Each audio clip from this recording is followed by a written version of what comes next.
Welcome, everyone, and thank you for joining us. My name is Nadine Gerhart, and I am Dene from Liliku First Nations, Northwest Territories, and I'm delighted to be your moderator for this virtual event. It's titled Uprooting and Decolonizing Pharmacy. I'm the Indigenous Strategic Initiatives Manager in the Faculty of Pharmaceutical Sciences. For today's event, we're using Zoom's live captioning to ensure the event is more accessible and inclusive. Please look at the bottom of your Zoom window for the Show's Captions button, where you'll have the option to turn it on and off according to your preference. If at any point during the webinar you experience any audio or video issues, please reach out via the chat and a staff member will be in touch with you. I'm privileged to work on UBC's Vancouver campus and respectfully acknowledge that it is situated on the traditional ancestral unceded territory of the Musqueam people. UBC's Okanagan campus is situated on the traditional ancestral unceded territory of the Syilx Okanagan Nation. I would also like to recognize the many places near and far that you're joining us from and acknowledge the traditional owners and caretakers of those lands. To learn more about the land that you sit, I recommend the resource native-land.ca. By acknowledging the traditional owners of these lands, we are reminding ourselves that Canada's legacy of colonization continues into the present, and all of us that have an obligation to advance reconciliation and decolonization in this country.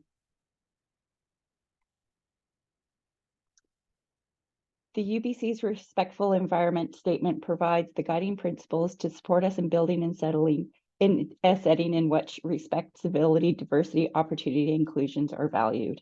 On behalf of UBC's Pharmaceutical Sciences, I'd like to extend a warm welcome and thank you in advance for helping create respectful, inclusive environments for your fellow alumni, guests, and speakers.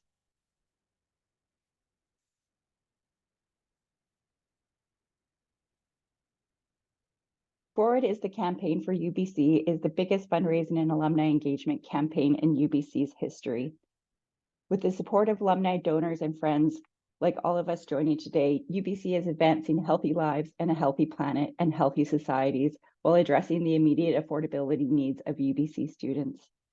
And today's topic is representative of one of those many ways UBC is undertaking research to help create healthier lives. The Innovator Thinkers webinar series is part of the faculty's alumni programming created to highlight our researchers, faculty, and alumni from the UBC Faculty of Pharmaceutical Sciences. The faculty's vision is to be a catalyst for change in pharmacy practice and pharmaceutical sciences. Our goal as innovators in pharmacy education, research, and practice is to support the optimization of drug therapy in the pursuit of improved patient outcomes. We are so thrilled to have you all here with us today for the third webinar in the Innovator Thinker webinar series. In just a few moments, I will introduce Drs. Larry Luong and Jason Min, who will begin with a short presentation. Following that, I'll be starting off the conversation by asking them a few questions, and then I'll address the questions from all of you in our audience. I'd like to now introduce our fantastic speakers for today's conversations. Let's go ahead and have them join and introduce themselves. Dr. Jason Min and Dr. Larry Luong are associate professors of teaching at the Faculty of Pharmaceutical Sciences at UBC. They serve as course coordinators for both mandatory and elective Indigenous health and cultural safety courses for the Entry to Practice's PharmD program, which are the first of its kind in Canada. Their team, Uproot, is involved in multiple grant-funded projects related to decolonization and indigenization pharmacy education and practice. For their work, they have been honored with several awards, including the BC Community Achievement Award and the Ben Grant Award for Innovation. Welcome, Larry and Jason.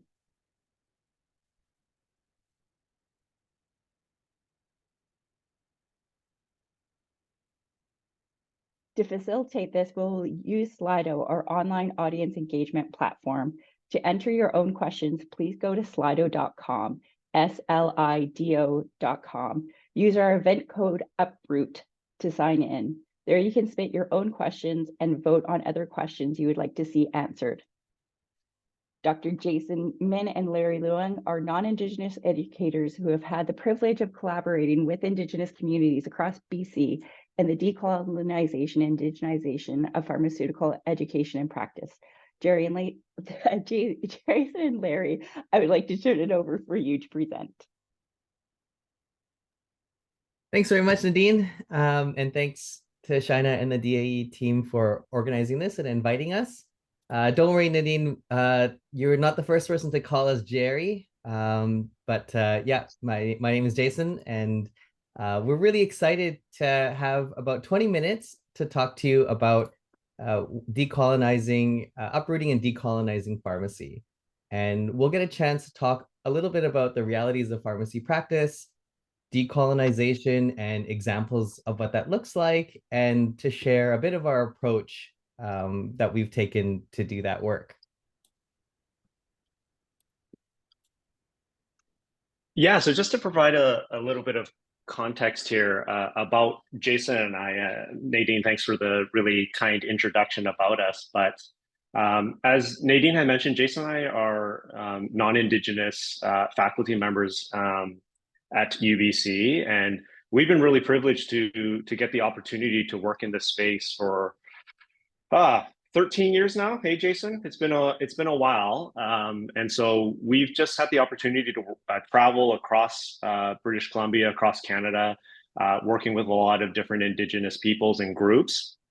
And in fact, for Jason and I, it all started off as care providers. So I actually ended up in Bella Coola on one of my first practicums. And that really was what started this journey that we each had towards our own journeys towards reconciliation, but also working in this space. And what I found really interesting is in the early days when Jason and I would travel to different First Nations communities to provide direct care, we were absolutely shocked that every single patient that we talked to, without fail, they would say to us, you're the first pharmacist I've ever talked to one-on-one to talk about my medications, to tell me about interactions, to listen to me about traditional medicines. And at first, when I heard that, I was surprised, but then I just kept hearing it from each patient over and over and over again. And that really struck and stuck with Jason and I, which is why we ended up back at the university. It was such an incredibly steep learning curve for us providing direct patient care. And we felt ill-equipped in our education to really provide culturally safe care to patients at that time. So even though this work is all very, very important, when you look at even 10 or 15 years ago, nobody was really talking about Indigenous health and cultural safety the way that we're talking about it now. And so for us, it was really important that how do we now educate our future students to be able to provide the care that we need in this province, but also nationally as well.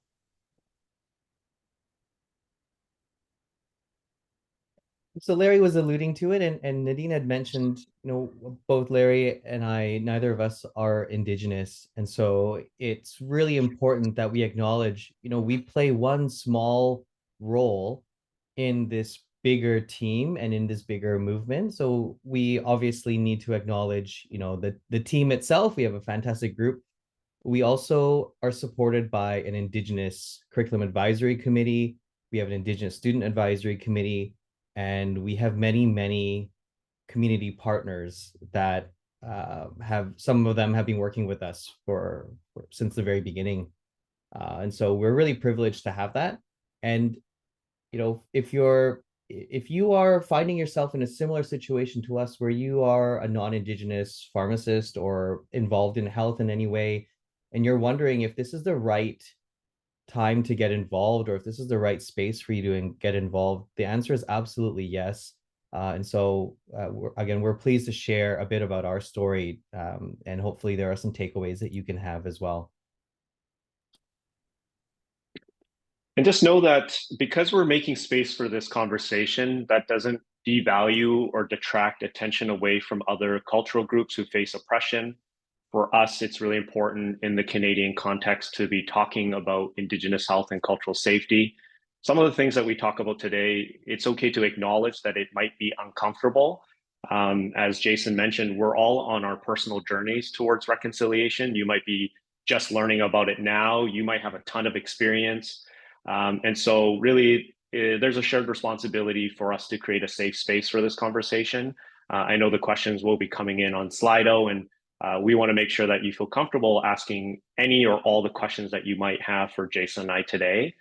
The last piece I think is really important. Obviously, we have a whole team and we have an Indigenous Oversight Committee as well, but we really are today just presenting from our own personal experiences.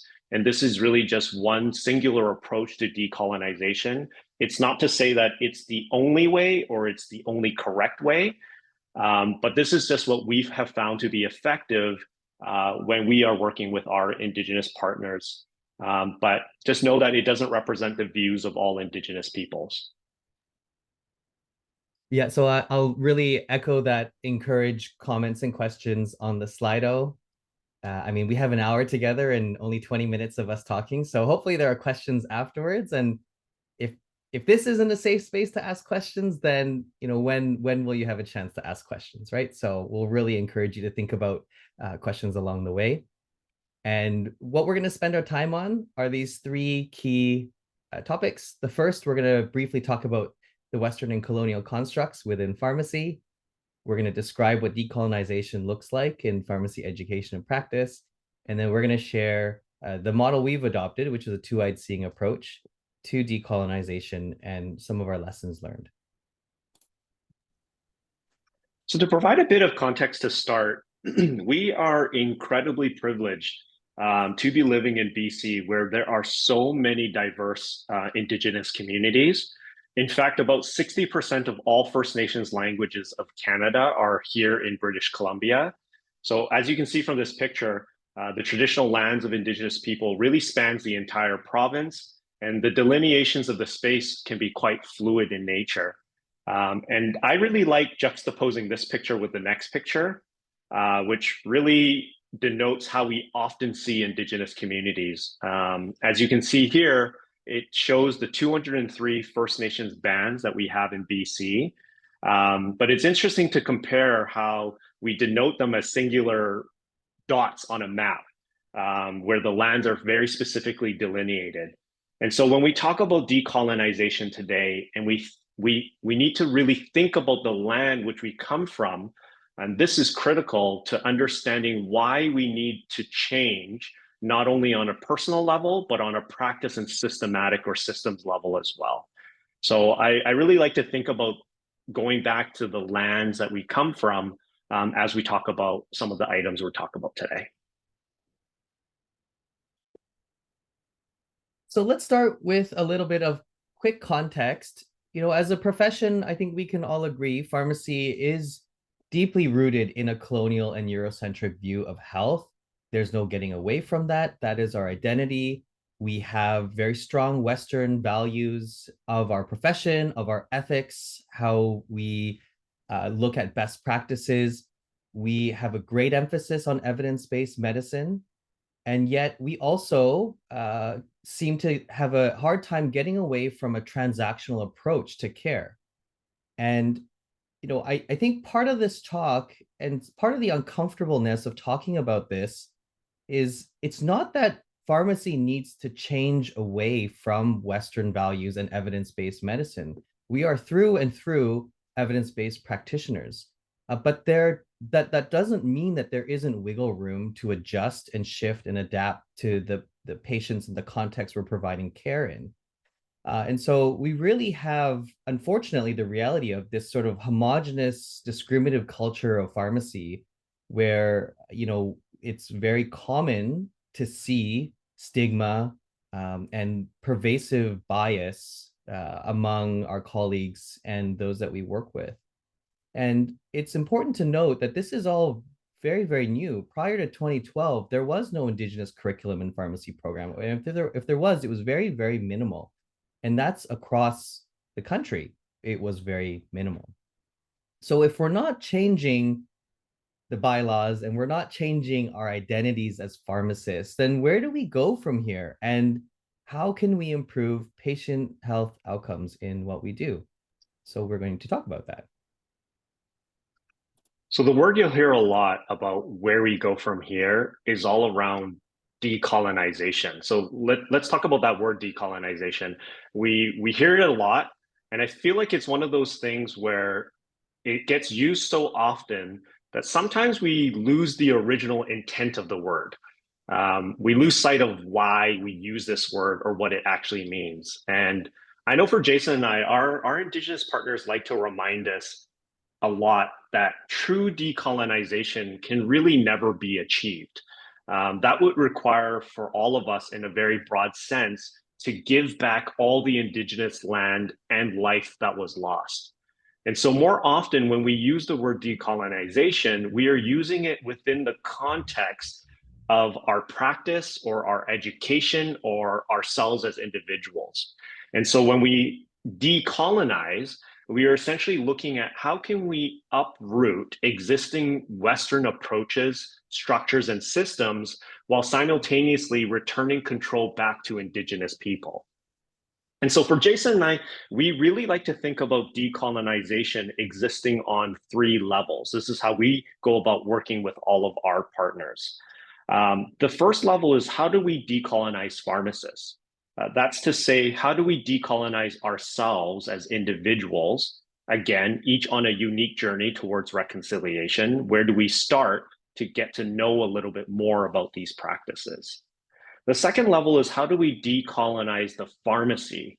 So our surrounding environment, the people around us.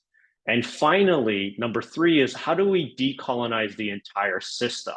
What type of advocacy is needed, and what are the big changes that we need to do on a larger systems level? So let's quickly go through each of these three.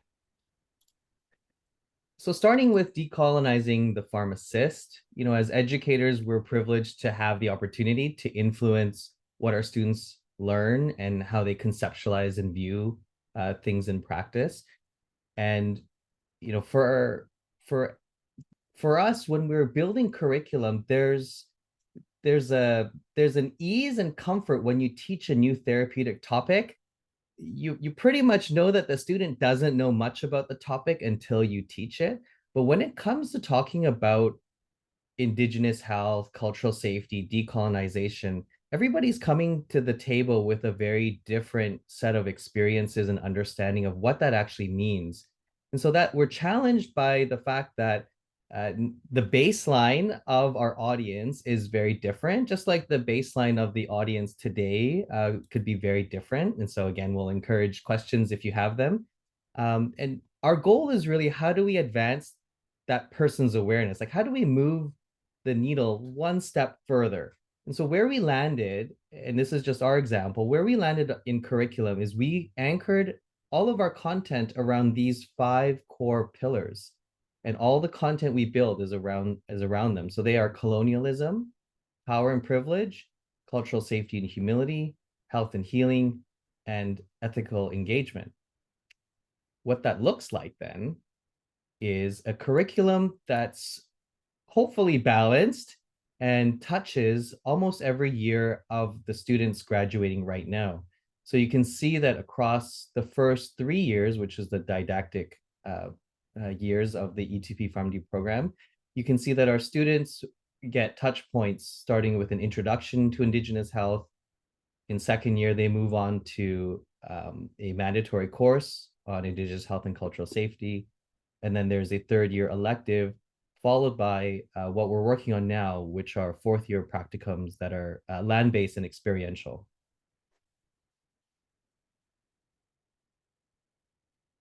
I wanted to give you one more example. So what does that coursework look like? Like, is it just a history lesson all over again? And so to give you an example of what some of that coursework and material looks like, I'm happy to share one activity that we run with our students in second year and third year. This is an Indigenous book club. Coming back to the point about the baseline of our audience is very different, we had to really rethink assessment. And assessment and and assessing our students' knowledge of cultural safety is also a tricky thing. Like, how do you really mark somebody's knowledge of cultural safety? And that's obviously a very challenging and subjective area. And so that challenged us in terms of our assessment. And so we created this Indigenous book club. The purpose of it was to expose students to different Indigenous authors, views, perspectives, and stories. And so students had to pick a book at the beginning of the term. They're all done by Indigenous authors, different genres, and they had group discussion at the midpoint and end of the term. So it's like a classic book club without the wine and cheese.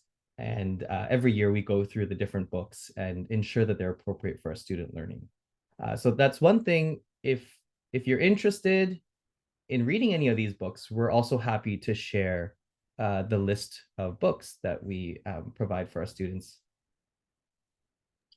Yeah, I think the one thing I'll add is one of our goals actually in the curriculum is we hope students at the end of the 3 or 4 years actually think that they need to learn even more. Because I think, we're all about lifelong learning in our profession, and I think that goes with this type of content as well. So for the pharmacists that are joining us today, this is the curriculum that our students are getting, but I think it's also important, as Jason mentioned, there are tons of resources out there now that really didn't exist previously. There's a lot of different things that are available, online courses, modules, resources here. And so we're happy to share some of those maybe afterwards in the Q&A period for everybody. The next piece is around decolonizing the pharmacy then. So once we've kind of looked at understanding what we need to do as individuals, how do we look at decolonizing the practice in which we work in? And so for many of us, that might be a community pharmacy setting, a hospital pharmacy setting, whatever that setting might be. We found that grounding our decolonizing principle in these 3 parameters has been very, very effective.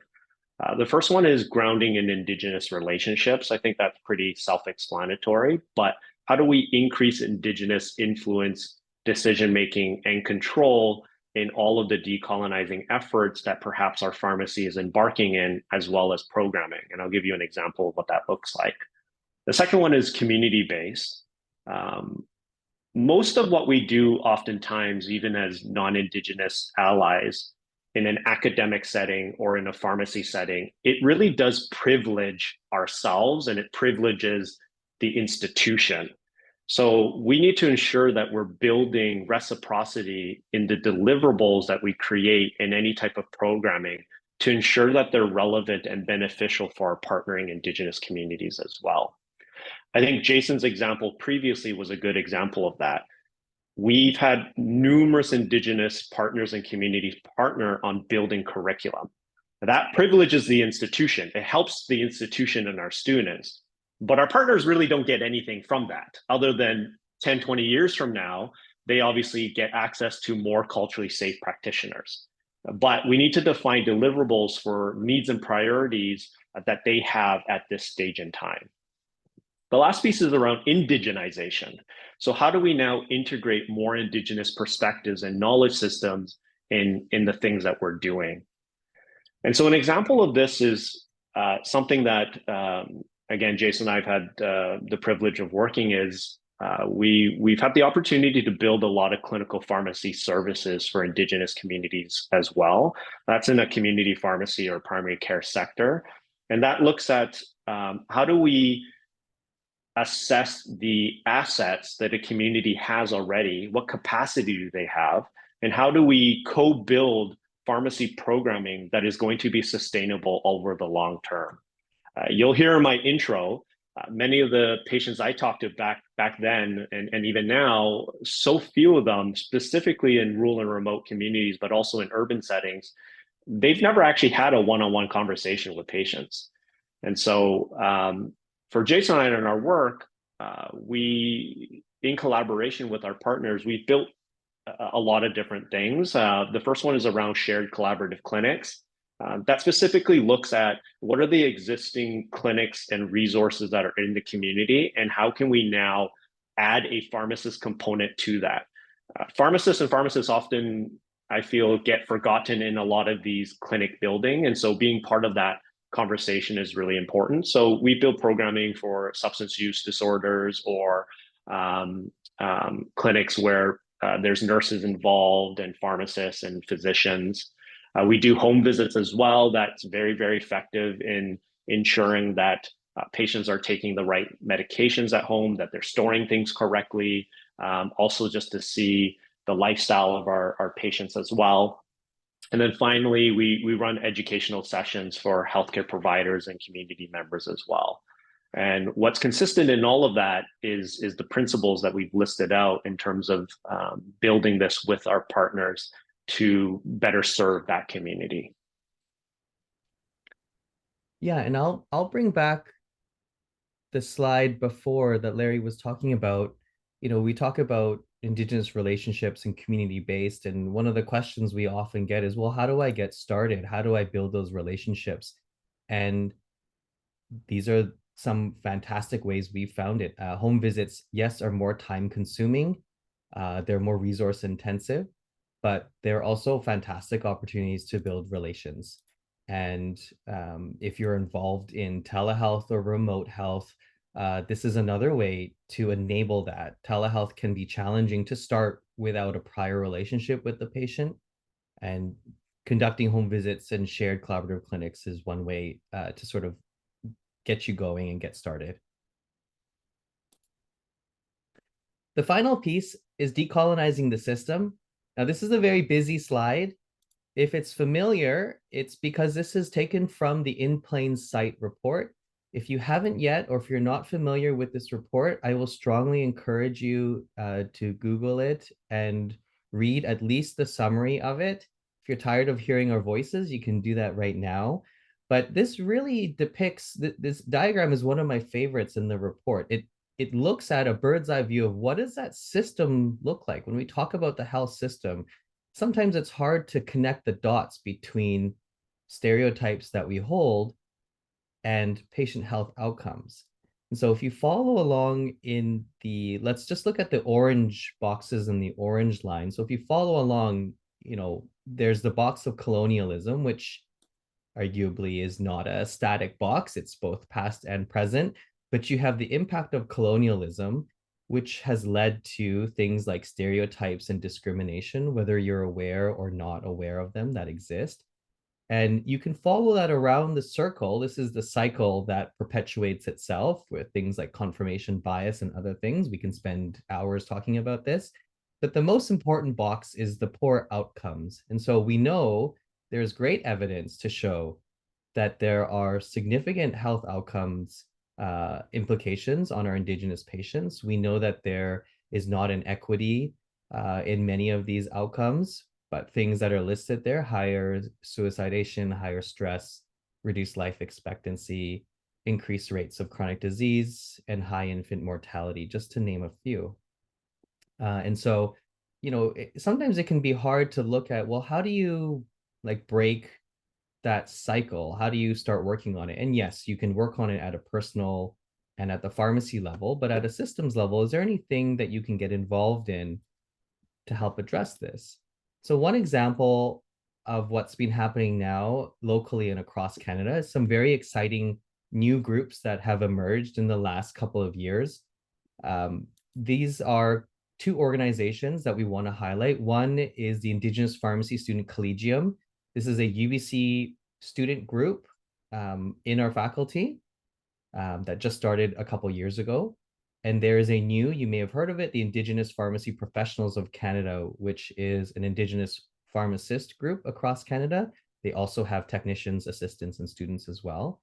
And both of these groups have a very similar mandate to creating safe spaces, to build collegiality among Indigenous colleagues and peers, and having a group to lean on. What's really important about these organizations, you may feel like this is just like social club for different cultural groups. One of the big questions we get, though, is to build Indigenous programming, you need to engage with Indigenous partners. We've probably all heard that before. But how can you engage with Indigenous partners if they don't feel safe to engage with you? You're stuck.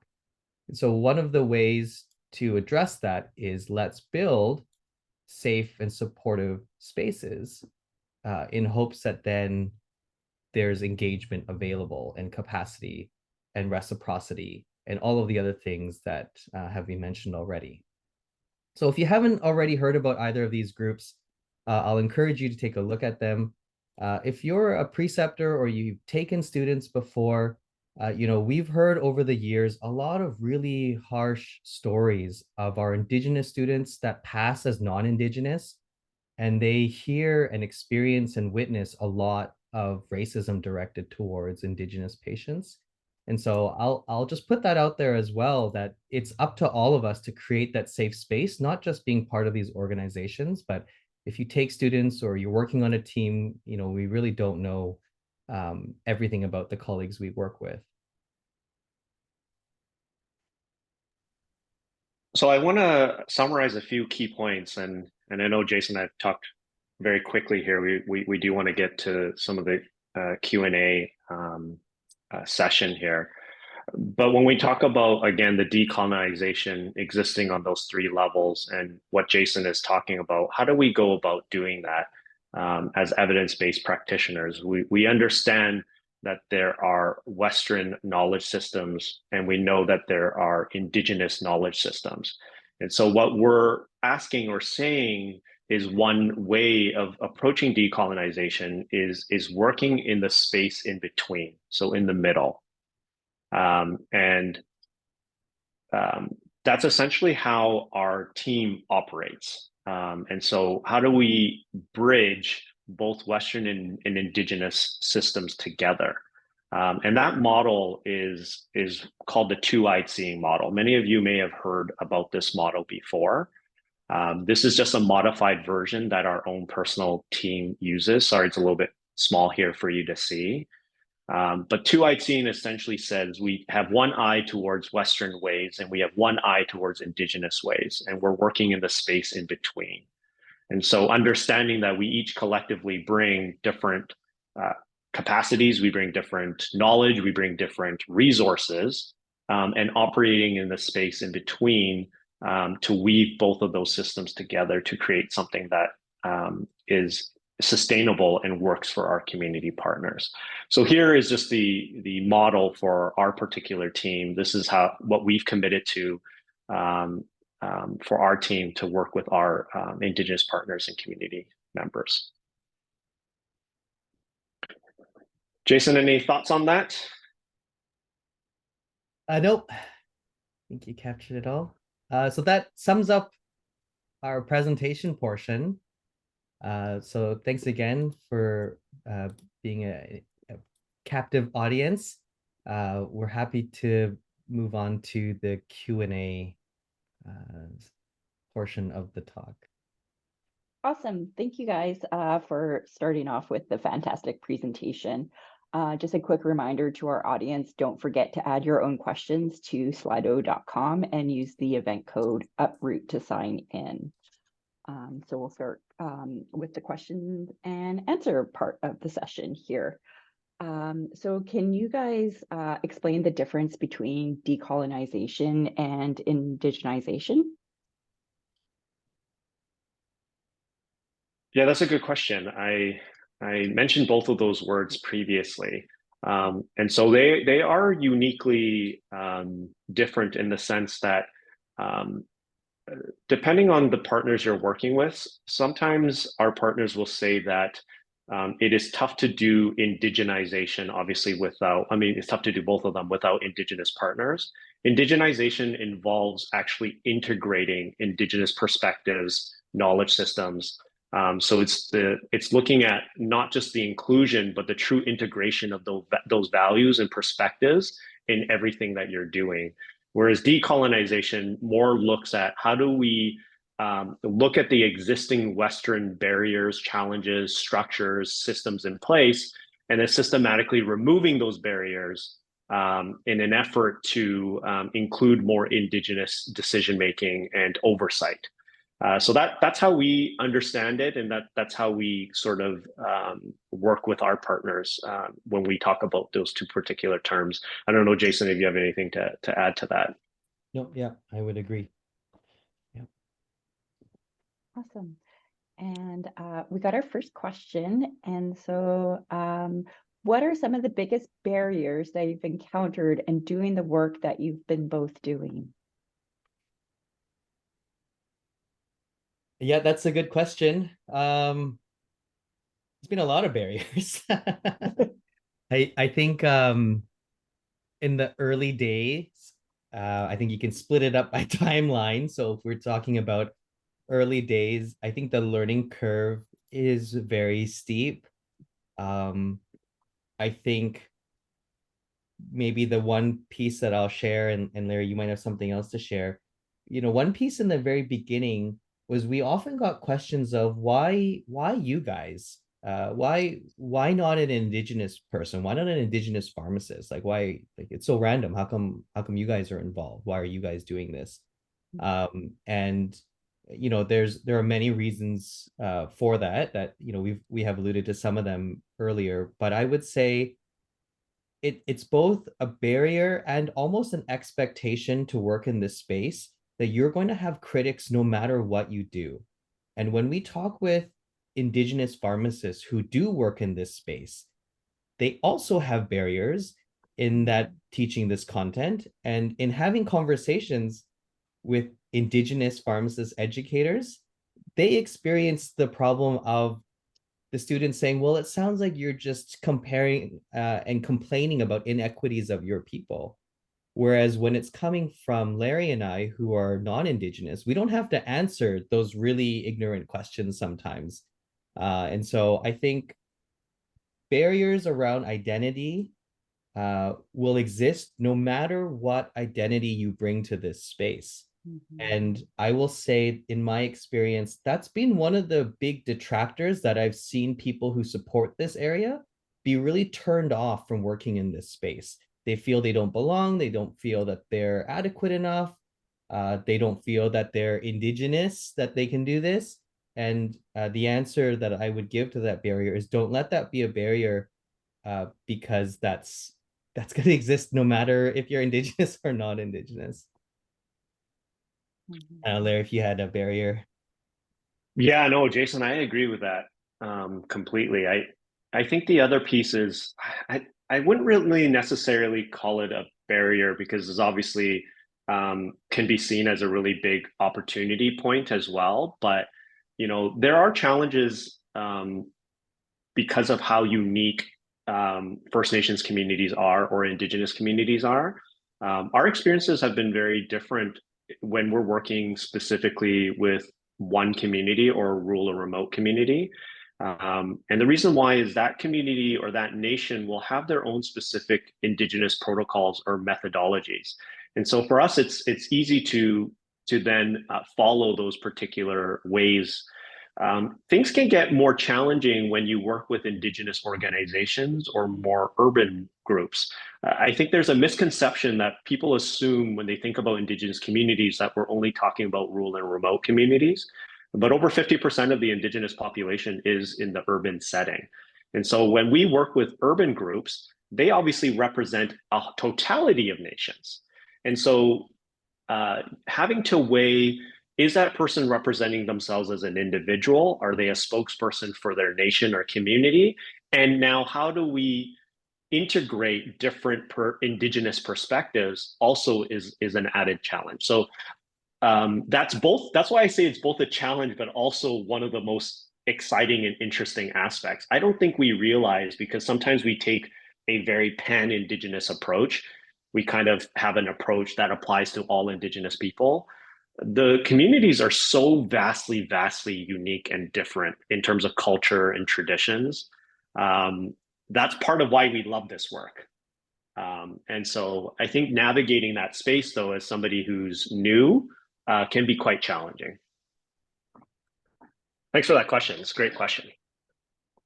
Yeah, I hear you. It's almost like the old like saying like you can't please everybody. And it's related very much to Jason's barrier for sure. Like you can be Indigenous and then you don't feel like you have enough knowledge or you're challenged with that. And then If you're Mhm. non-Indigenous, you face different challenges as well. And then with Larry, it's like everybody is very unique and different with their communities, 100%. And then you have these organizations that just have some sort of like blanket rules as well. And then it may not fit for each Mhm. different community as well. So it's just, Mhm. Yeah, wow. I'll add to that, like for those in the audience that are thinking about or who are working with like Indigenous partners locally, wherever you are, in our curriculum, we have taken largely a pan-Indigenous approach to the content and material. It's largely foundational anyways. And that don't let that stop you from pursuing the relationships or what feels Mhm. right with the partners you have. uh, feel empowered that each individual nation is going to be very different, so it's not like you're suddenly missing out on a lot if you graduated pharmacy and you didn't have any of this curriculum in there. A lot of working with your partners is just being a good and respectful person as you're doing the work. So Absolutely. Our other question is, can you speak about the other projects you guys are working on with Uproot and how pharmacists can get involved with these projects or similar projects? Yeah, maybe I'll start, and then Jason, if you want to chime in. I think that's a great question. I don't know if it was there before, but you can always Google, if you Google Uproot UBC. Actually, we do have, our team does have a website now that actually lists every single project that we have worked on in the past, as well as some of the projects we're working on now. One thing I think you'll find is that our projects will tend to fall under 5 domains. So there are project domains. And so with our work, it will seemingly look like we do a lot of random projects, but that's actually by design. And so we almost implement a one-to-one reciprocity model, meaning for every one piece of curriculum our partners contribute, we will then in turn deliver on a project of their choosing in their community. For those that are looking to get involved, I think that's absolutely fantastic. You can take a look at our website at some of the things that we've done. But we often host projects through our coursework as well, through our electives, so that students can have one-on-one time with a community partner. I might turn this back on all of you. If you have something that you're working on, if you're in a community and you're in a community pharmacy or somewhere other practice site, and you're looking to get involved with your local Indigenous community, and you need some additional support, or you need student help, feel free to reach out to Jason and I. We always deliver projects actually. And so that would be an open call to all of you. If you have something that you're currently working on, we're happy to collaborate on that through our coursework. Other than that, we are working on one other large project right now. Now that we've done some of the curriculum side of things, the big project we're working on is around decolonizing, indigenizing the pharmacy practice. So looking at what does it look like for a pharmacy to be Indigenous owned and operated. So that's a 3-year grant project we're working on right now with a few partners that will look at building and delivering on an Indigenous owned and operated pharmacy. Jason, I don't know if any other projects kind of come to mind for you. No, I mean, other than to reinforce that, yes, we have worked in collaboration with our colleagues from different practice areas in collaboration with the local First Nation. So those are great projects. They're a lot of fun. We love working with our colleagues as well. So yeah, Maybe I'll give a quick example. Yeah. Like just a couple of years ago, there's one community pharmacy that actually provides their prescription services to one of a community that's close by. And they have a great working relationship, but they've never done anything really together. This was at the height of the COVID-19 pandemic. And so we ended up partnering all together to develop COVID-19 like educational materials for the community. And that was supervised by that pharmacy, and looking at just building the relationship between that pharmacy and the community. And so that was a really a great project that we worked on. So the scope of them can be on a smaller end as well. And in that case, it was great. We had over 30 community members participate in that educational activity. Thank you. So next question. As a pharmacist, how can someone learn more about decolonization, and what are some available resources that you would recommend for that? Yeah, I think it's a very personal journey where you're at in understanding and conceptualizing decolonization, the impacts of colonialism, even on your current practice and yourself. There is, I would say now, an overabundance of resources. It's almost so many resources, it's hard to weed your way through the ones that really meet you where you're at and what you're looking for. Some of the very common resources, if you're looking for more hands-on sort of learning, there are some modules that are available. For example, Sanya's is one that the provincial health authorities sponsor and support. Our College of Pharmacists just released in their recent email support for another series of online modules produced by the faculty. So there's another resource there. But aside from that, one other good place to look for is if you Google UBC 2324, that's part of the UBC Center for Excellence in Indigenous Health. They have a great series of resources broken down by topic and with links, and they're all free. Some of them are YouTube videos, some of them are reading materials. So a little bit for everybody. So I'll encourage you to look at that as well. I don't know, Larry, if you had any favorite resources. Yeah, just to provide some context, the 2324 is the interprofessional Indigenous cultural safety program that our students also participate in. So this is actually every health program at UBC has agreed to participate in this programming. It's from the Center for Excellence in Indigenous Health. So I agree with Jason. They've got some fantastic resources. They're actually in the process of actually developing faculty training, and then eventually beyond that, look at extending that to practitioners, practice educators. And so when they do that, I think in the next couple of years, I think that will be a really, really great resource. It's quite intensive. And so I think that's partly why Jason and I haven't, for instance, made our material available to pharmacists, just because it's geared towards students. We know that the 2324 stuff is going to be coming down very soon. So I think that's a really great resource as well. Yeah, thanks, Larry. I'll actually put in a plug also. Every year we do a call out for facilitators for that curriculum for undergrad students.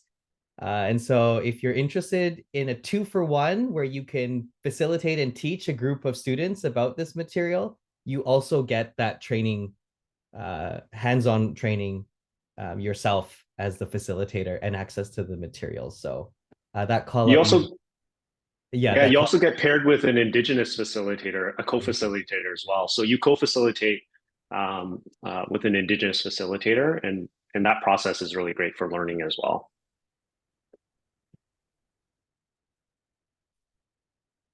Awesome. Thanks, guys. And I guess final question, how do you implement clinical pharmacy services for Indigenous communities? Yeah.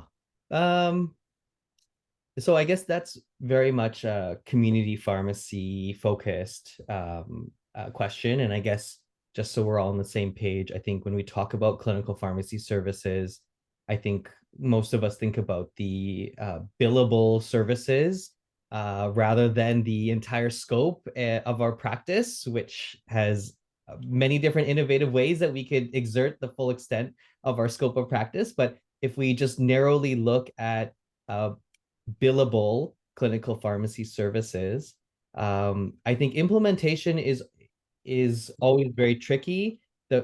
I will refer you back to the slide that Larry talked about where, we talked about decolonizing the pharmacy. And so the three principles really are grounding in relationships, build it that's community based, and then indigenize it. So the first step, if you want to implement services, will be to build that relationship first. And that may feel very atypical and non-traditional in how you do that.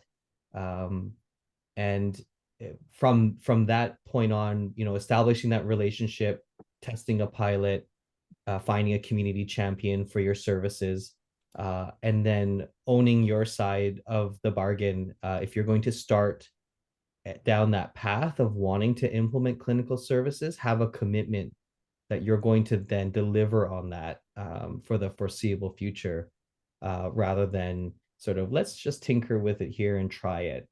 No, there's a commitment to make it work for a set number of time. I don't know, Larry, if that is similar. Yeah, I think cards on the table. We get asked like, how did you prior to come to university? Like when we were working on this stuff privately, how did you get paid for this stuff? Like, how does that work? And so I agree with Jason. Like all of that stuff is obviously very important, but the key one there is that this is why a lot of the programming we build is built into programming that the community already has that exists. And so a lot of the funding comes directly from that nation. Like there are opportunities to collaborate with different communities to build these types of services, whether or not they're billable through medication reviews or not, or the community is paying for some of this stuff. So an example is some of the services we've built with some of our partners, they're embedded directly in home and community care. So it's part of their programming. So it's thinking about how do we rethink how we deliver our services so they're not separate siloed pharmacy services that kind of parachute into community and then parachute out. How do we integrate it in a way where it becomes core to the programming so that people think, when I think about home and community care, or when I think about this type of clinic, there's a pharmacist there who's involved as well.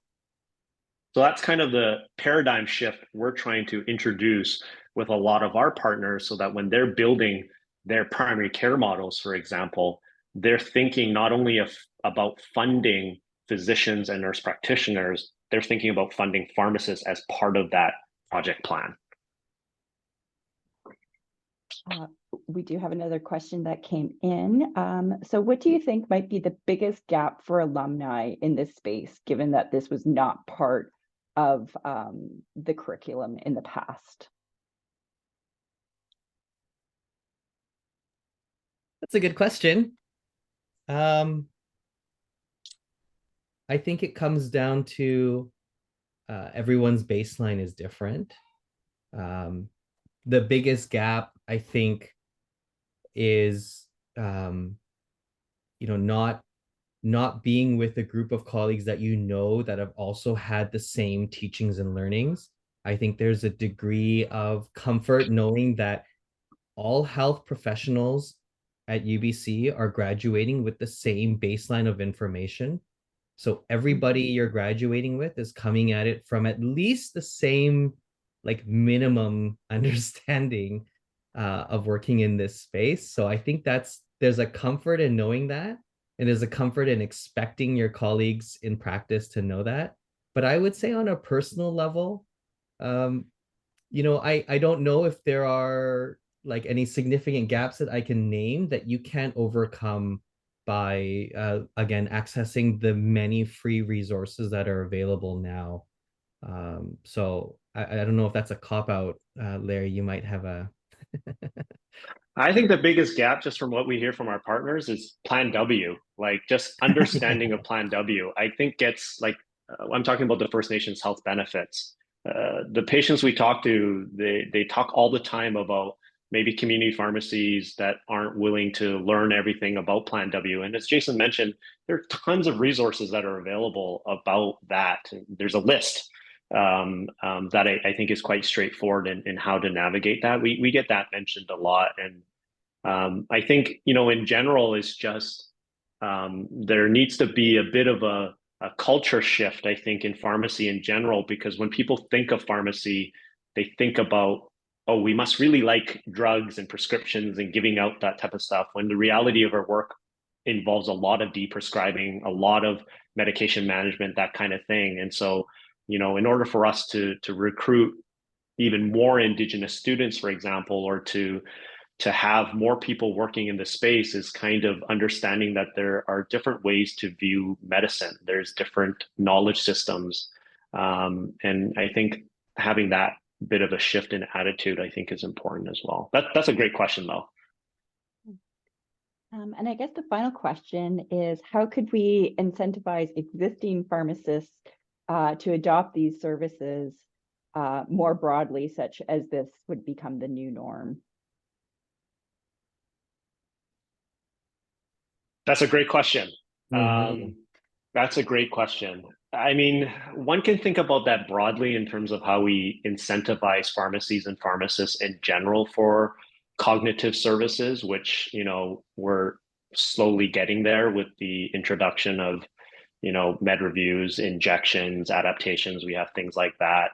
Obviously, primary care reform is very much underway in BC as well, to get pharmacists into different roles that involve more of this cognitive services. But I think, one thing to keep in mind is that there are many pharmacies already that actually their prescription volume is quite high already for Indigenous communities. Like, they're serving these Indigenous communities already. So I think there's already an opportunity that exists for additional services where we can mobilize pharmacies to do a little bit more in that realm. But I think it's going to take a lot of change for that to become the new norm. I don't know, Jason, if you have some specifics. Yeah, I think one thing that I'll say that maybe some of you are thinking is not everybody should do this work.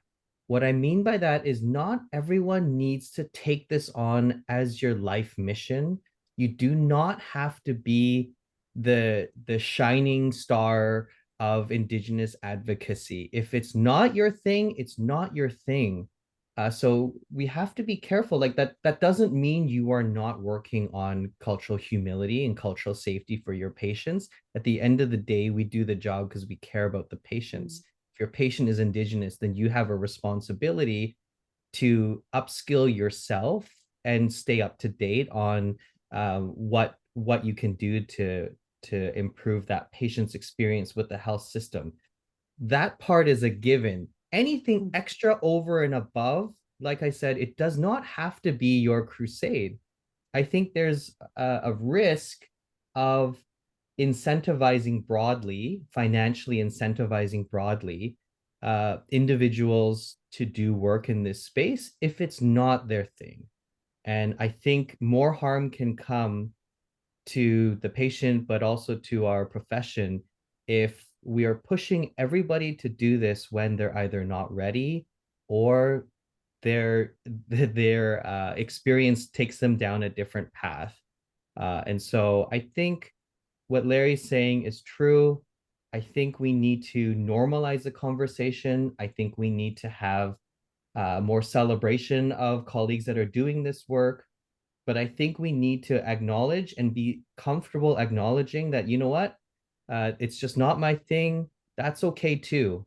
But this is what I'm doing, like at a personal level. Like that doesn't mean I don't care about my patients, but it just means I'm not investing our organizational time and resources towards building outreach for our local Indigenous partners. It means I'm working on these things instead. So I think that's also okay and sometimes hard to say.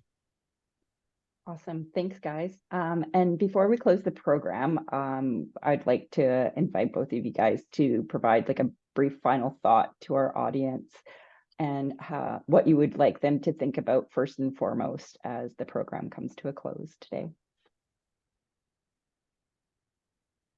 Ooh, final thoughts. We've talked a lot about like things that need to change. Let me just acknowledge as a final thought, there are some amazing things that are happening in pharmacy already.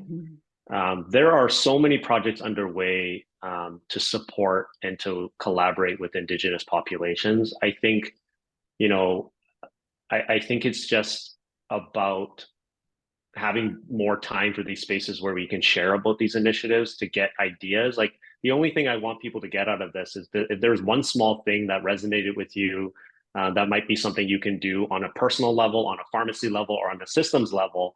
I really hope that moves some people into some form of action, however it might look, based on what Jason has even spoken to as well. Well, that'll be my final thoughts. There's some great things happening already. Yeah, my final thoughts are, yeah, let's celebrate the successes and the wins we have. Let's recognize that it's sometimes a thankless job and very challenging. And we don't always get to see the fruits of our labor when we're caring for patients. But let's celebrate those wins that you see yourself or your colleagues doing. Thank you, Larry and Jason, for such a great conversation today. And thank you to the audience for joining in the conversation and all of their great questions. I'd like to invite everyone here today to join us for our next Innovation Thinkers webinar on the series happening next February 14th, 2024, at the same time as our program that was happening today. For more information and to register, please visit the link being shared into the chat. And this webinar series is created to support forward the campaign for UBC, which has a bold commitment to solve some of the world's most urgent problems by advancing healthy lives, creating solutions for the planet, and shaping thriving societies. And with that, on behalf of the UBC Pharmaceutical Sciences, this brings our program to a close. And again, a big thank you to Larry and Jason for joining us for the second webinar in the Innovative Thinking webinar series. And I wish everybody well and have a great rest of the day. Thank you.